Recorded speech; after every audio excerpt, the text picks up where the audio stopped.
Hello नमस्कार, कैसे हैं आप सब। जी स्वागत है आप लोगों को भोजपुरिया मस्ती न्यूज़ में। जी आज हम बात करेंगे खेसारी लाल यादव जी का गाने का न्यू अपडेट।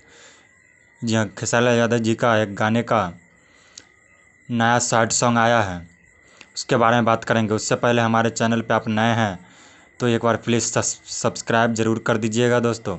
चलिए बात करते हैं खेसारी लाल यादव जी के गाने का जो सैड सॉन्ग कमाल का बहुत ही बड़ा शॉर्ट सैड सॉन्ग आ रहा है। गाने का नाम है कैलू झूठा वादा। जी हाँ, इस गाने को खेसारी लाल यादव जी ने गाया है। गाने को लिखा है कुंदन प्रीत जी ने, म्यूजिक दिया है लॉर्ड जी ने। तो काफ़ी ज़्यादा बवाल होने वाला यह गाना सी आई सी पिक्चर यूट्यूब चैनल पे। जी हाँ, CIC पिक्चर यूट्यूब चैनल पे यह गाना 6 जून को 6:45 पे यह गाना आ रहा है सुबह। तो बहुत ही बड़ा बवाल होने वाला है।